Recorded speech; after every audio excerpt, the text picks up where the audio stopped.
Hey Coyotes, and welcome back to another Cmstv. For this week's show, we'll have a story on PSA hallway safety, Working for Estella's, a report on Women's March, skating tips, and much, much more. I'm Tony. and I'm Mateo, And CMSTV starts now.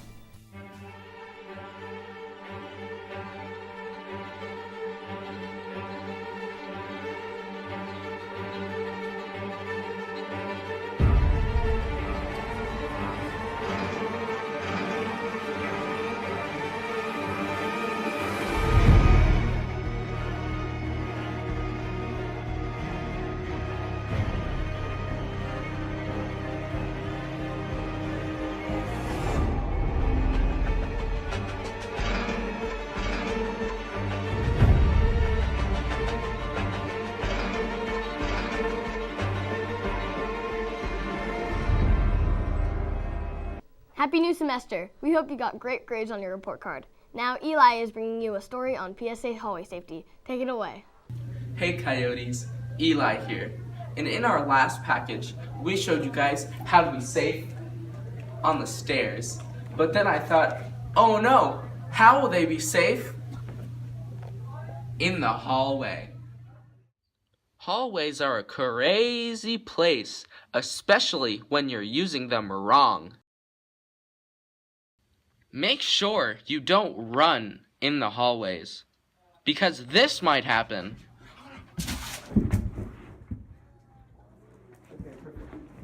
Or this.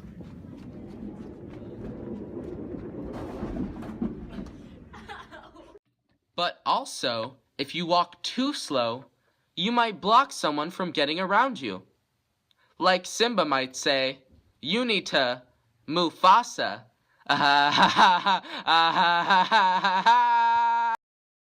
On rainy days, the floor might get wet, and you could slip. Poor Eli didn't know. Oh no, Eli!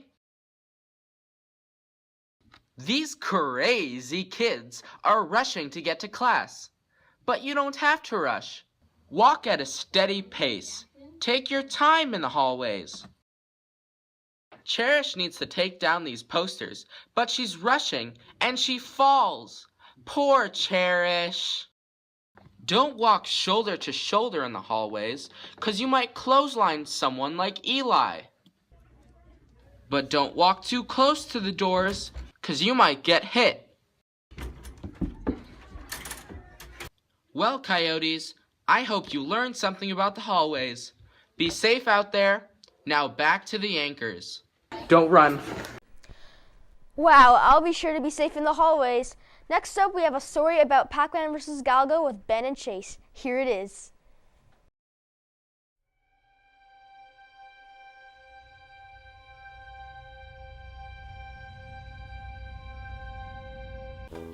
I'm totally old school, so Pac-Man for sure. Galaga is so much better than Pac-Man because Galaga is cool and Pac-Man isn't as cool, but it's still cool, but it's not as cool. Yeah! If I had to choose between Pac-Man and Galaga, I would have to go with Pac-Man because I've known it for longer. It's just been a good game. I just love it. Okay, bye, Gavin. I would choose Pac-Man better because I hate Galaga. Okay, I like Pac-Man better just because I've played it a lot and it's easier for me. So between Pac-Man and Galaga, I would pick Galaga because it's like my dad's favorite game. Gavin! Okay. I'd probably choose Pac-Man because I played Galaga before, but I think Pac-Man better. I think I would choose Pac-Man because Pac-Man has more levels and it's fun. I pick Pac-Man because it's better. Basically, same answer. Pac-Man because it's a classic game. I think Pac-Man is better than Galaga because Pac-Man is so cool and stuff. Like Pac-Man is the best man. Like no Galaga. Heart to Pac-Man. Pac-Man.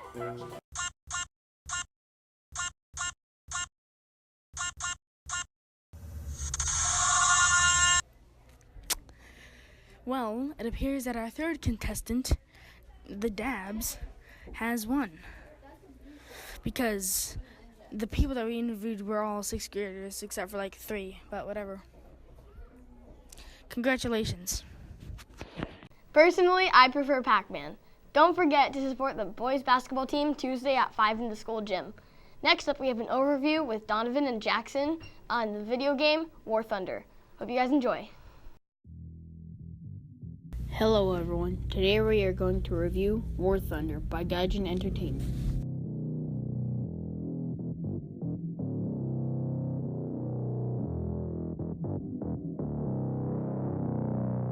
War Thunder is a game where you can control tanks and planes.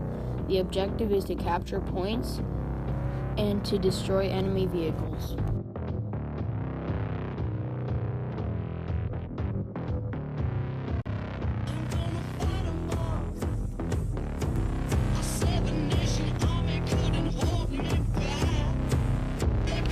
There are 5 different nations to start out from, and there are also 10 different tech trees to research new vehicles.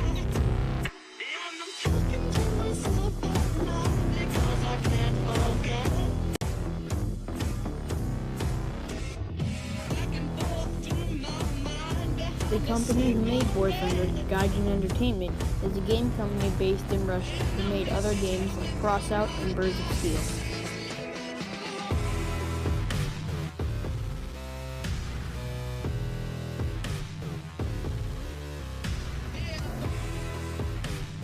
The different types of tanks are tank destroyers, light tanks, medium tanks, heavy tanks, and anti-aircraft vehicles.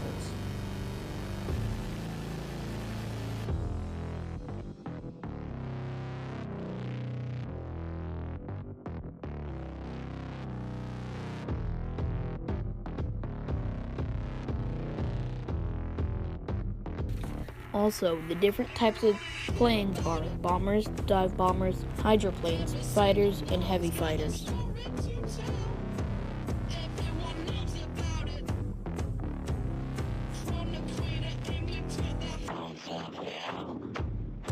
You could download War Thunder from Steam, the War Thunder official site, and the PlayStation 4 store.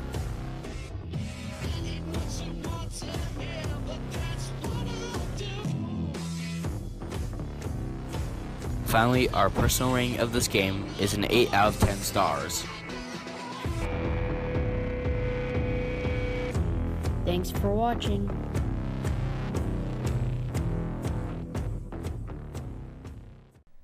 That game looks like a lot of fun. Don't forget that Mrs. Stapleton's drama has a performance on the 10th and the 11th at 7 p.m. in the Cultural Arts Center. Now let's join Jed while he teaches you some skating tips.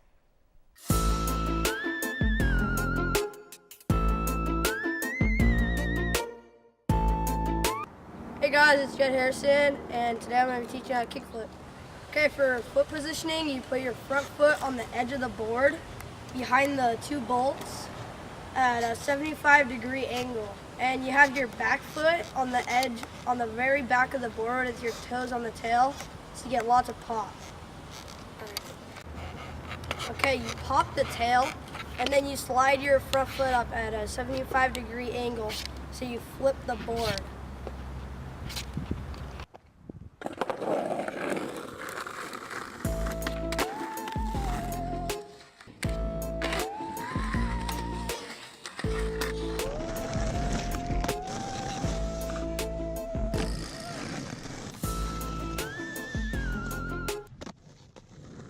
The most common mistakes for this trick that beginners make when they're trying to learn this trick is 1, they do not flip the board. Second most common mistake is they land with 1 foot on the board. And the last most common mistake that they make is they don't have the right foot positioning.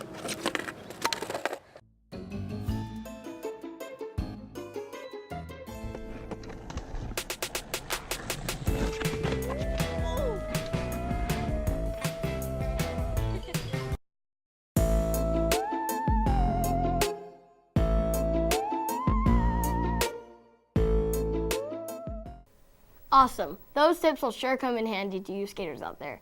Next, Andrew went out to San Diego to report on the Women's March. Here it is. Hey guys, today I'm going to tell you about the women's marches that took place all over the world last Saturday. The women's marches were an enormous group of protests that focused on the importance of women's rights and the rights of many minorities. The Women's March movement was so widespread that it took place in all 7 continents of the globe, including Antarctica. It is now known as the largest organized demonstration in U.S. history. Unlike some protests in the past that got out of control, these marches were peaceful. Out of a combined total population of 2 million people who attended the marches in various major cities across the nation, no arrests were made. As the marches commenced, different phrases and chants were repeated. Here are a couple of examples.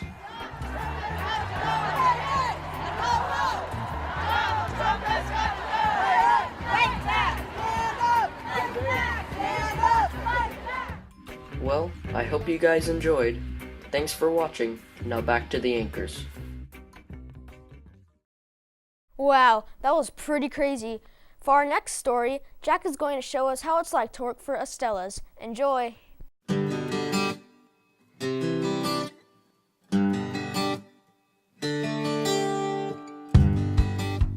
Estella's is a pharmaceutical company based in the United States, but they're headquartered in Japan, and it has about 3,000 employees in the United States and 17,000 employees worldwide. And we specialize in products such as cardiovascular, oncology, infectious disease, and urology. Well, I worked for another pharmaceutical company for about 6 years called Bracco Diagnostics, and I met a friend that worked in the cath lab at Scripps Hospital, and she told me that she was leaving her position with Estella's at the time, and she really enjoyed working for the company, and I interviewed, and I really enjoy working for Estella's. They have leading class products in every single disease state, and it's a highly respected company in the industry, so I really enjoy working for them. I'm a pharmaceutical sales representative, so my job is to educate physicians and nurses, technologists, pharmacists about the benefit of our products for the right type of patient. So if somebody's really sick and they're not getting better with their current treatment, the product that we have might be an alternative for them to get better.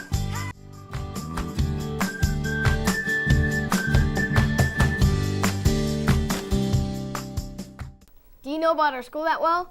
If you don't, Griffin and Diego are here to tell you all about the history of Calavera Hills. Hey Coyotes, today Diego and I are going to bring you the history of Calavera Hills.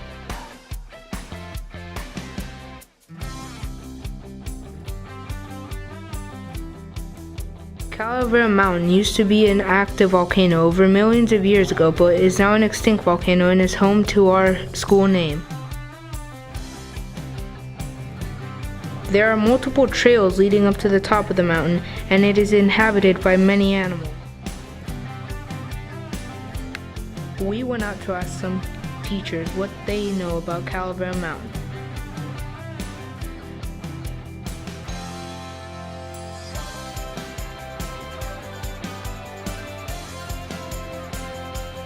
So, back when we first opened, when Calavera first opened, the teaching was still good. We didn't have STEM, we didn't have Makerspace, we didn't have the Chromebooks and all the technology that we have now. We only simply had the computer lab.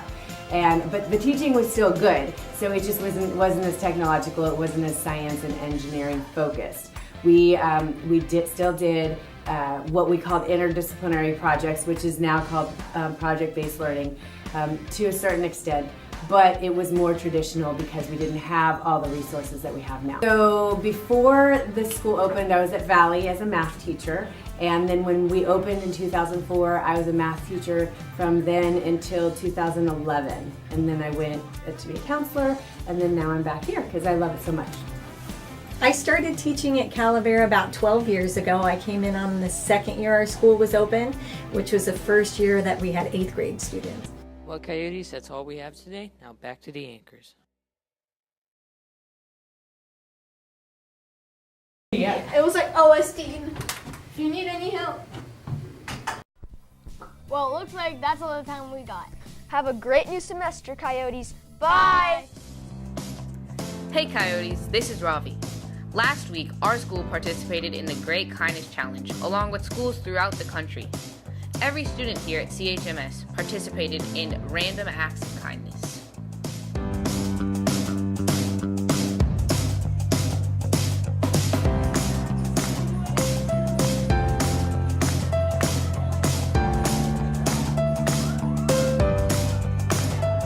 Web and ASB worked together to create posters about the Great Kindness Challenge, as well as kind messages on the sidewalks around school and kind quotes on the stairs.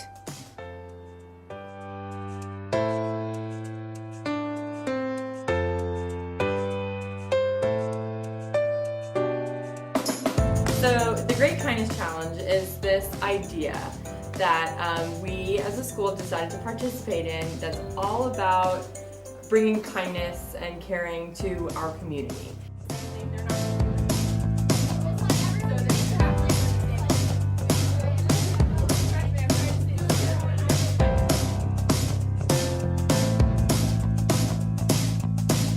I know you're supposed to be kind in it, and it makes people be more kind to other people. You're supposed to be nice to people on the week of Great Kindness Week. I got a kindness card because I was helping people in class, and I passed it on. I'm gonna be nice to people. I'm thinking of my free time. I'm gonna help old people walk across the street. The way that takes shape is a lot of different things, but the ultimate goal is to make our community one where kindness is a natural reaction, so to speak. This is Ravi reporting for Cmstv. Make sure to stay kind, Coyotes. Now back to the anchors.